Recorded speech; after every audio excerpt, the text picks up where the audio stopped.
Shalom, selamat datang ke segmen Rhapsody Reality bersama Tiandai Malaysia. Hari ini Pastor Chris berkongsikan firman tentang terangnya di dalam hatimu. Terangnya di dalam hatimu. Haleluya. Ayat pembukaan kita dari 2 Korintus bab 4 ayat 6 berkata, sebab Tuhan yang telah berfirman, dari kegelapan terbitlah terang.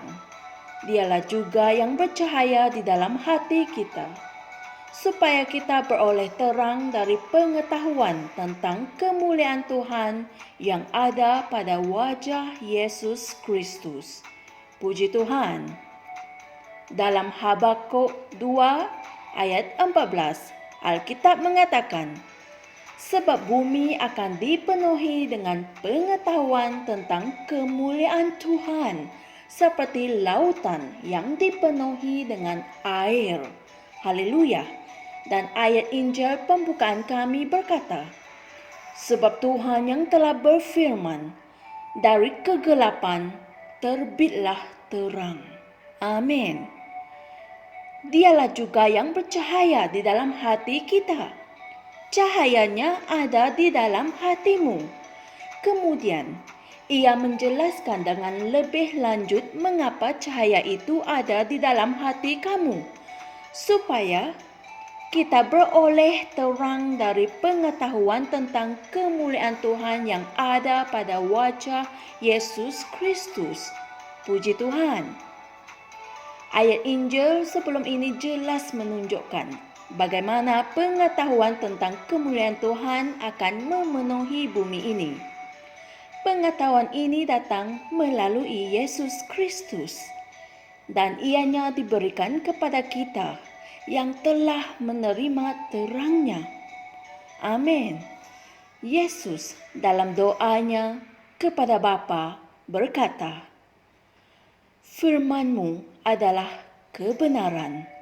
Dalam Yohanes 17 ayat 17. Puji Tuhan.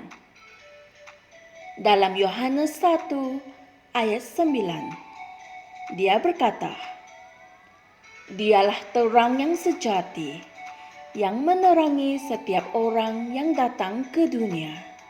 Haleluya. Firman-Nya adalah cahaya yang sejati. Oleh itu, apabila ia mengatakan, Tuhan yang telah berfirman, dari kegelapan terbitlah terang. Dialah juga yang bercahaya di dalam hati kita. Maka hal ini membuat kita tahu bahawa kita sekarang mempunyai cahaya firman Tuhan dalam diri kita. Puji Tuhan.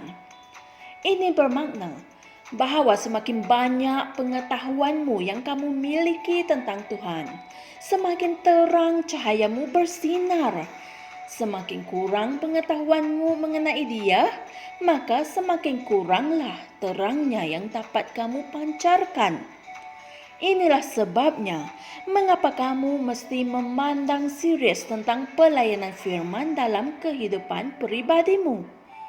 Melalui pembelajaran dan renungan pada firman, semakin bertambah kemuliaan dalam kehidupanmu dan kamu akan terus bersinar dengan kebenarannya. Rencana Tuhan bukanlah untuk manusia bertumbuh menjadi tua dan mati. Itu adalah kesan daripada sumpahan. Tetapi Yesus telah membawa berkat itu.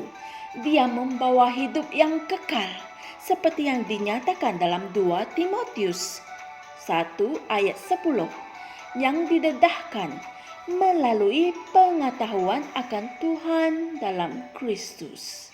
Amin. Tambahan pula, melalui pengetahuan tersebut, kamu akan menjadi bertenaga, segar, dan diperbaharui semula. Haleluya. Mari kita sama-sama berdoa. Ya Bapa yang benar, aku mengucapkan terima kasih kerana firman-Mu adalah terangku. yang menerangi jalan kehidupanku. Apabila aku menambah pengetahuan tentang firman-Mu dan merenungkannya, imanku dibangkitkan dan aku diprogramkan oleh Roh untuk menuju ke atas dan ke hadapan dalam kehidupan. Dalam nama Yesus. Amin. Untuk kajian yang selanjutnya atau untuk kajian tambahan, kalian semua boleh baca Matius 5 ayat 15 hingga 16, Yesaya 60 ayat 2, dan Mazmur 119 ayat 105. Puji Tuhan. Oleh itu, saudara-saudara semua, firman Tuhan yang kita sama-sama pelajari tadi sudah menambah ilmu pengetahuan kita. Tanya, jadi apa yang akan berlaku? Sudah pasti, terang cahayamu akan semakin bersinar dan semakin bertambah kemuliaanmu dalam kehidupanmu. Haleluya. Jumpa lagi esok untuk menambah pengetahuan kita bersama-sama.